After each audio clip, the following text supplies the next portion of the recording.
Баршаңызға сәлем. Бүгін мен сіздерге түйе етінен жасалатын қазыны көрсететін боламын.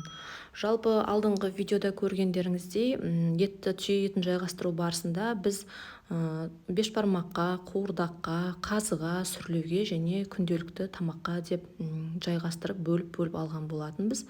Міне сол бүгін қазыға деп алған етімізді осылай алып, ішекке сиятындай етіп, және салған кезде еттер бір-біріне жақсы бір-біріне жақсы үйлесіп кету үшін осылай майдалап тураған өте дұрыс. Еттің осындай майлы етті жерлерінен алып араластырып барлығын жақсылап турайтын боламыз. Осылай турап алғаннан кейін дайын еттің үстіне тұз себеміз, және де тұздан кейін қара бұрыш, және сонымен қатар қызыл бұрыш. Бұлар біздің қазының дәмін өте дәмді етіп келтіретін болады. Одан кейін міндетті түрде сарымсақты осылай майдалап өткізіп саламыз. Сарымсақ неғұрлым көп болса, соғұрлым біздің қазымыздың дәмі өте керемет болады. Осылай бірнеше басын салып алғаннан кейін чесноктың, тұздың бұрыштарын жақсылап араластырып, осылай бір-біріне араластырып дайындап аламыз. Міне енді ішектерге көшеміз. Түйенің ішегі бізде өте жуан болып келеді. Жылқының ішегі сияқты емес. Сондықтан да біз бірінші ішектерді бөліп алмай, сол жуан ішектерден бастап еттерді майлы жерінен, қара кесек жерлерінен араластырып салып аламыз.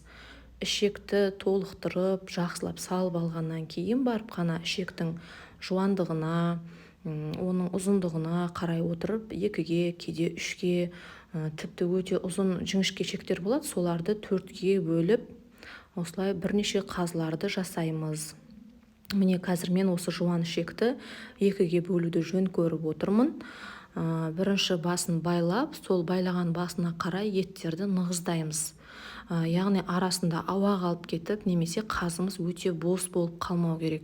Егер олай болған жағдайда біздің қазымыз дұрыс кеппейді және арасы көгеріп кетуі мүмкін.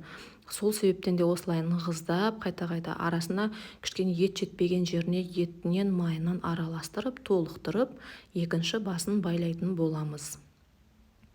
Міне екінші басын байлап, біздің ең бірінші қазымыз дайын болып жатыр. Осы қазы дайын болғаннан кейін келесі екінші кесілген бөлікті дәл солай толықтырамыз. Оны да бір басын байлап аламыз.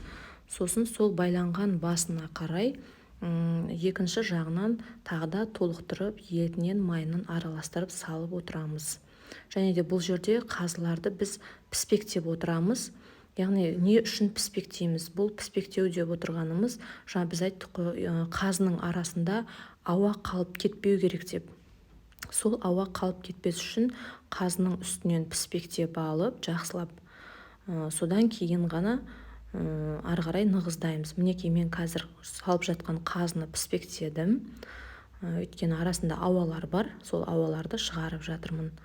Одан кейін тағы да ары қарай нығыздап, мінекей екінші басын байлаймыз. Бұның жылқының етінен айырмашылығы, біз бұны жақсылап сүрлеп кептіріп аламыз. Кәдімгі етті сүрлеп кептіргендей етіп. Өйткені бұны тағамға қосатын болсақ, тағамның дәмі өте ерекше керемет дәмді болады. Мынау бізде өте жіңішке ішегі. Ең соңғы жіңішке ішекке осылай қалған еттерді салып, қазыны дайындаймыз. Мінекей бізде қазылар дайын. Назарларыңызға көп-көп рахмет.